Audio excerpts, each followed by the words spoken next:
You have power over your mind, not outside events. Realize this, and you will find strength. These words were written nearly 2000 years ago by a man who ruled the known world.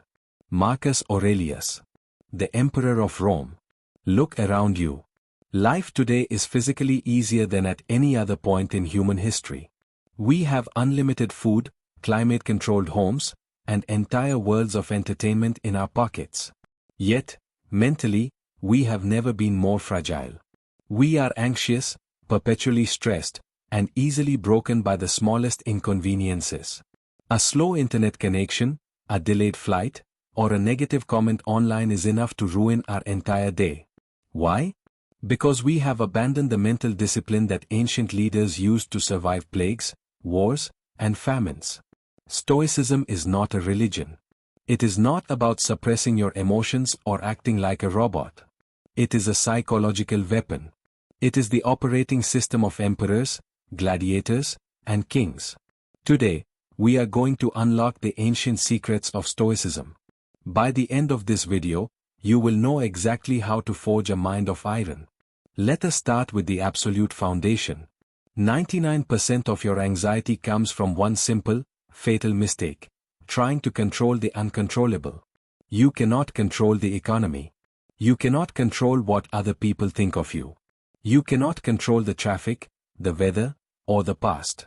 Yet, you spend almost all of your energy stressing over these exact things.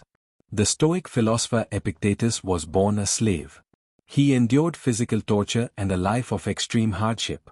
Yet, he became one of the most powerful thinkers in human history because he mastered what we call the dichotomy of control. He taught us to draw a hard line in the sand.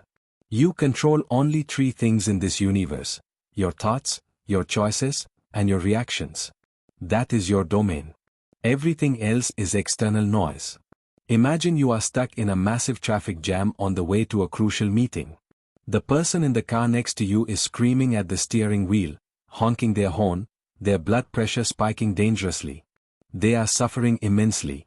The Stoic sits in the exact same traffic jam, but remains completely calm. Why? Because the traffic is out of their control. Getting angry will not move the cars faster. Their reaction, however, is entirely within their control. They use the time to listen, to think, or simply to breathe.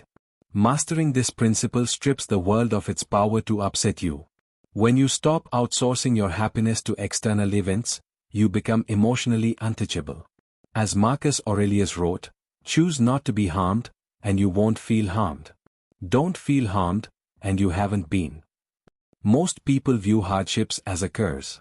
When something goes wrong, when they lose a job, fail a test, or face a painful heartbreak, they ask, "Why is this happening to me?" They view the obstacle as a massive brick wall stopping them from reaching their destination. A Stoic flips this entirely. A Stoic asks, "What is this teaching me?" Marcus Aurelius wrote one of the most famous lines in philosophy: "The impediment to action advances action. What stands in the way becomes the way." Think of a blazing fire. If you throw a small, weak branch onto a dying fire, it might smother it. But if the fire is a raging inferno, it consumes whatever you throw into it and burns even hotter.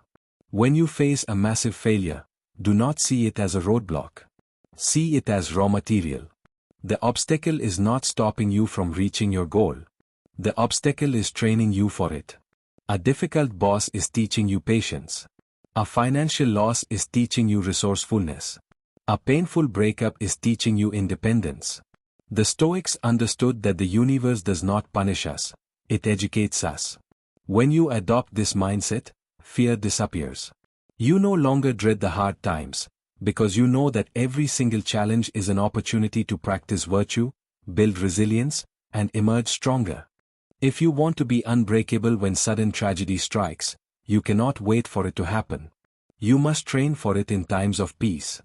This brings us to the practice of voluntary hardship. We live in a world obsessed with comfort.